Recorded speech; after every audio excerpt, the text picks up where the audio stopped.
Okay, my friends, Yale is finally starting to get into it. June 27th, 2023, clues in the clay. Well, what is clay? Mud. What is mud? Mud fossils. Narrowing the search for the first animals.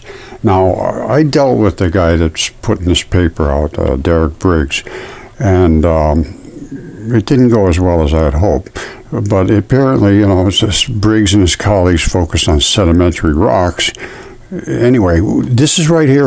I'm right down the street from Yale, like 20 miles. So let me show you the stuff we have. And it's in the muddy sediment. And some of it is actually the mud that they would consider to be mud is actually flesh that has turned into mud. This is an issue for me because I presented to Derek Briggs CAT scans, DNA tests, specimens, all that stuff. He wouldn't let me allow me to come down there to show him, but I sent him all those things. And he says, I've looked at them and they're nothing but rocks. Now, regardless, I had the DNA tests, the CAT scans. They were giant human beings. That's why it freaked him out. And he's saying no animals are being found. Well, they can't find them because they refuse to look for them. I don't know what they expect. He's looking for little bugs and insects and things. And he's working with, apparently, this guy here over in, where is he from? University of Missouri. Because he referred somebody to him who is in Missouri. And let me show you what we found in Missouri. And if you think these are just rocks, then you'd have to go to learn geology from Derek Briggs, because that's what he thinks too. All right, what I'm going to show you, or have shown you, is just basically human-sized things. A goose, not much difference than a normal goose. And all of them fossilized in a specific manner, which was they were petrified in a great flood. And almost all of them have a completely flat side. They died laying like this, and some of them have a flat side, they died laying like that. And it depends. It depends where they were when they died and what kind of condition the waters had. Were the waters salty, acidy? Did they have a lot of transition metal, blood in them? So you got a lot of colors. But there were giants. This is what freaked out Yale. Because I have the DNA tests and CAT scans and everything of the fingertips and so forth. And the fingertips are very big, 7, 8 inches long, about like this. Now, this is a hair follicle. It's a hair follicle. That's the erector pili muscle. That's the sebaceous gland. And there's the shaft of the hair comes up. And there's the root ball. And there's the vein and artery. So there were big creatures here. I showed all this. It's much too much for them to accept. At Yale, they just turned me away. And I said, what about my DNA? What about my CAT scans? Doesn't matter. And I did them at their request to prove my claims. And it still didn't matter. And now I see them, Derek Briggs again is out there saying something. I don't know what he's saying, but until he can take into my account my information, whatever he's saying, I wouldn't listen. All right, I'm going to tell you right now, this is from Yale University. This is Derek Briggs. I dealt with him trying to get him to look at my mud fossils, which are DNA tested, CAT scan, the whole 9 yards, refuses to engage. Now, here he's saying, what are the chances of finding fossils in these earliest, tiniest, decay-prone animals and rocks more than 600 million years old? You're not looking, you're never going to find it. Is the absence of animals in those rocks really or simply a case of conditions that did not favor preservation? No, it's a condition of the mind of Derek Briggs. Refuses to engage to see what's right in front of his face. So this is just absolute nonsense if you take into account his condition. Which is, I'm not going to look at anything you presented. Even I said, I'm right down the street from Yale. And then this goes back 10 years. And I did DNA tests, I did CAT scans, I did everything that they asked for, and it was just a total refusal to engage. And as far as I'm concerned, that takes him right off of my page. Okay, what I presented to Yale University was, this was CAT scan. I'll show you the CAT scan in a second. It came from this hand, which is a left hand, and that's the palm that comes around and your small finger goes off this way, the thumb is this way. This skin is the grip skin. It peels right off. It's a very dense, coarse skin that overlays the fleshy hand. That's the tendon that runs down the left hand. This is the fingertip that came with this. And I have knuckles and things from it. There's a bone, still has the cartilage. And they all turn to feldspar on the outside because of the nucleophilic substitution that happens. I can't exactly tell you why, but it's aluminum silicates are formed when the phospholipid layer, which is the membranes, converts down one step from the phospholipid layer down into aluminum silicates. And then it seals it, just seals it. And then this is a fingertip completely sealed. I'll show you the CAT scan. See, without the CAT scan, these CAT scans were done by Jesse Urant and Associates. They're absolute fabulous. You can see where the fingernail bed was. You would never see that. This is it right here. You don't see that without having this surface scan. They have very, very fabulous techniques. And this goes back, 8 years ago. And they did 7 CAT scans for me. And this is the back of this fingertip right here. That right there, you see the black? That indicates to me vein blood. Vein blood turns black. Red blood either completely runs out or it just stays red. Now it looks here like it ran out. But this is the tendon. And that's the tendon. That's I believe, the vein, and I believe that's the artery. This is the bone. And I believe this is a thumb because the bone is offset. Now there's a possibility that it just was laying on this side and the bone settled down, but I don't think so. I think this is a thumb which has an offset bone. All the rest of the bones in your fingers are straight forward. Now let me show you a couple other things that demonstrate that this is not unfactual. I'm showing you the actual evidence, and it's been DNA tested. And these are the CAT scans. And they show very clearly what I'm saying. All right, here it is right there. This was a rock that had a red spot on it. My friend hit it and it broke open, and there's blood inside of it. And this blood is saturated inside of a lot of these. I've opened them up, and it's just literally saturated with blood. This just happens to be a heart, so there's a lot of blood. This was also DNA tested and CAT scanned, and it's obviously a human lung.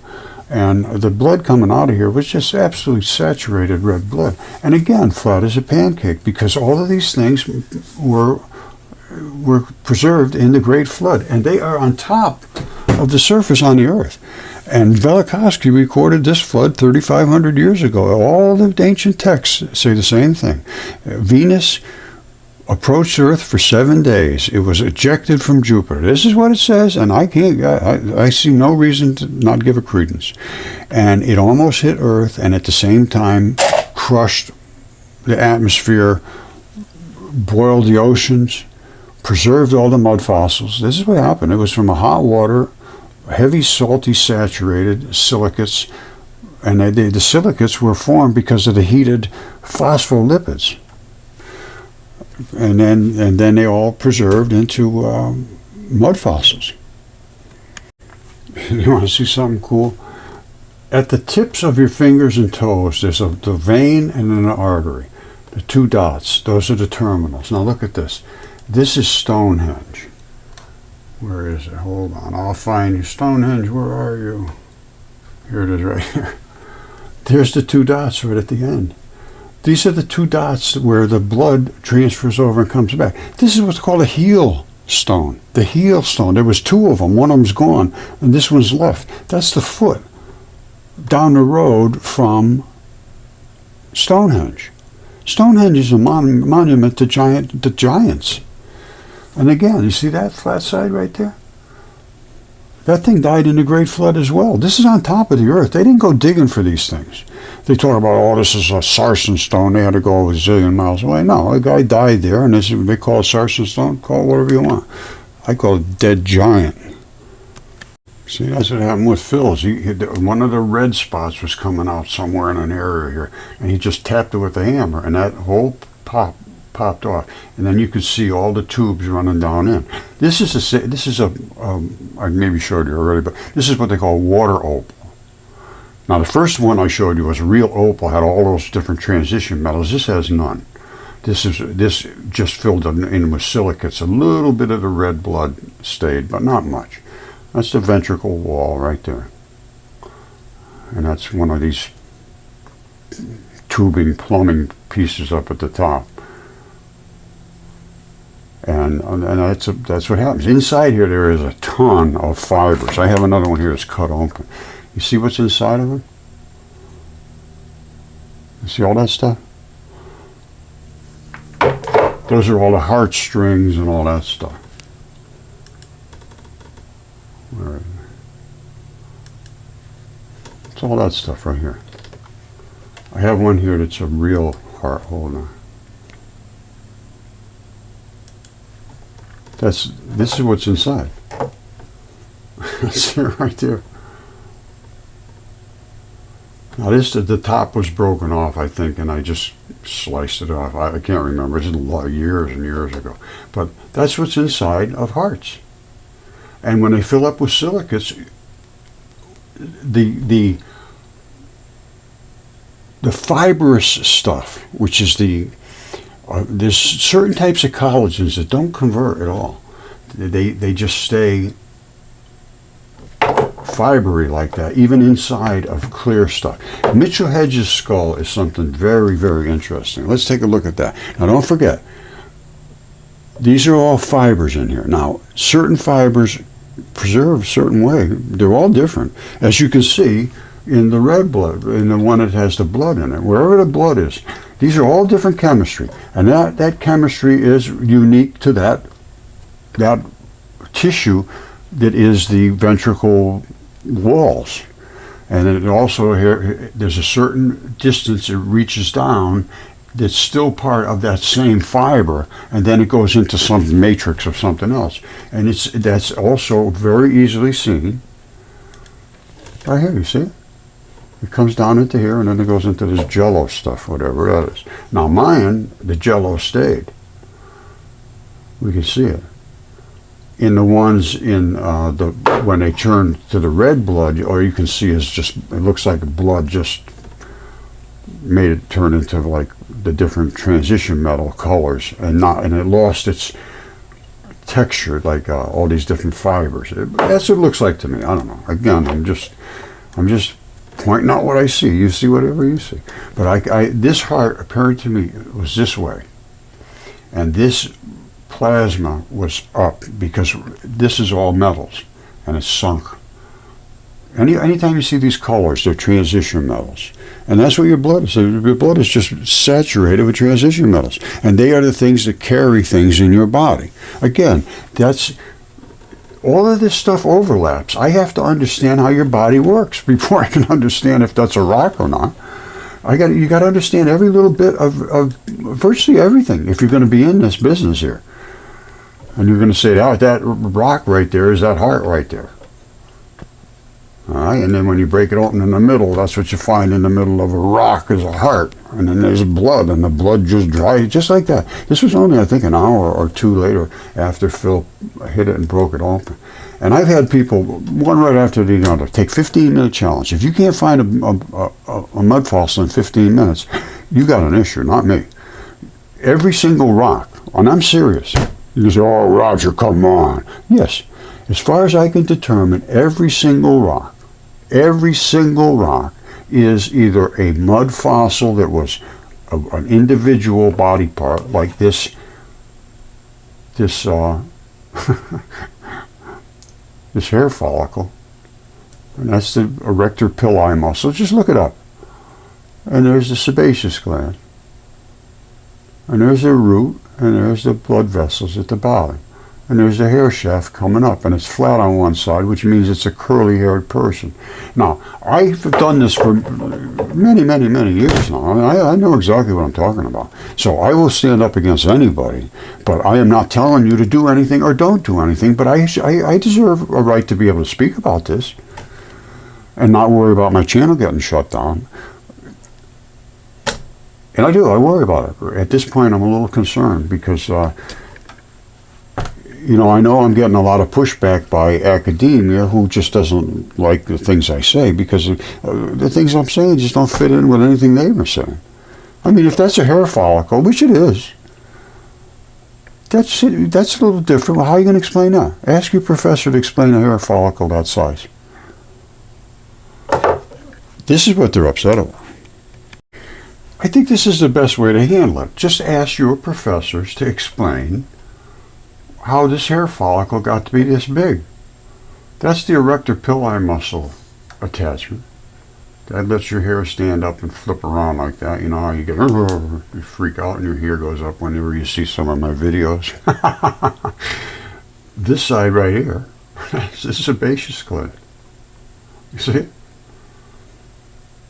And there's the hair shaft sticking up.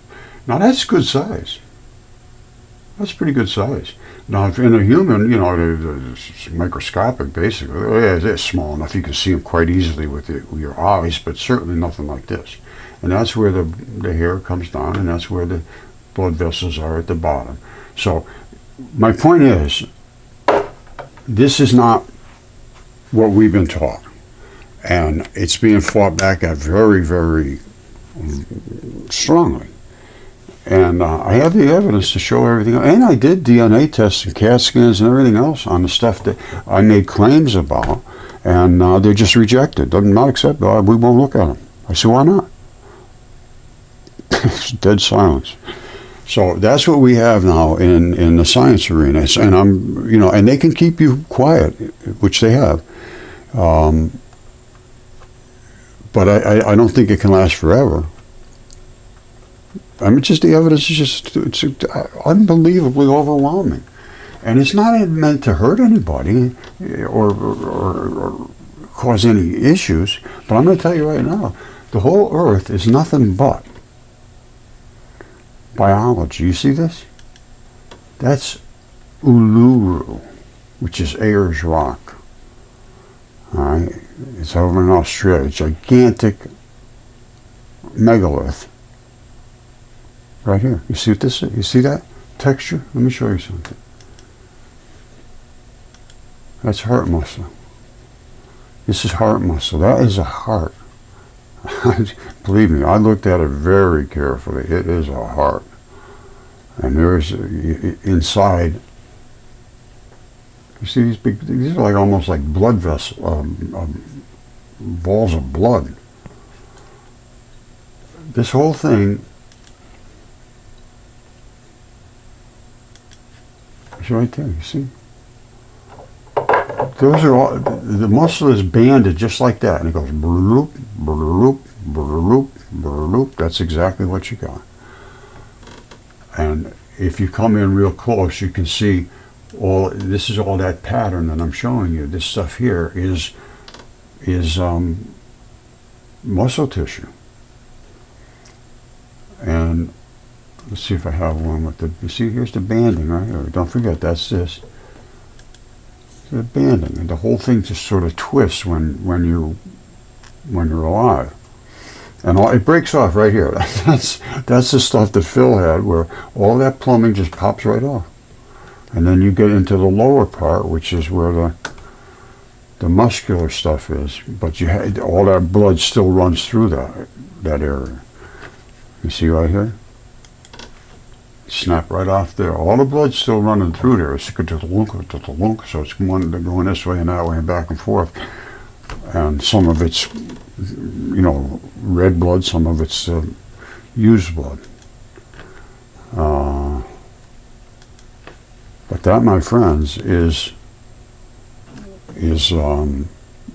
what's inside of a heart muscle. Yeah, it was obviously wrapped with a coating, which is the outside fibers that are the integral part, and then inside you have all of that muscle that has to have all of that nutrition and blood. And this is what it looks like when you get right down into it. Brick-shaped cardiac muscle fiber nuclei. All right? But all of this stuff is where those pockets of red ran out, and these are all usually the white is the structural stuff. and that's still going to be that webbing fiber. And here's blood vessels, little blood cells running down through, and they're showing muscle cardiac blocks.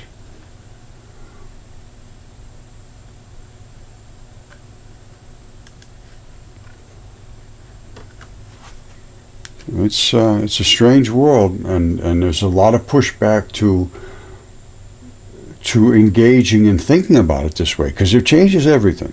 So, you know, if you even engage in the discussion about it, everything changes for you overnight. You have to start to say, wow, we need to take a look at this. Now, the intelligent ones will, but they're probably going to be scared for their positions. I understand that, but you'd be in a better position to take the initial position that we want to look at this. Well, we're going to have to look at it. Let's engage. Not just say, no, don't ever come around with this. And that's exactly what I've gotten. 100% across the board. 100%.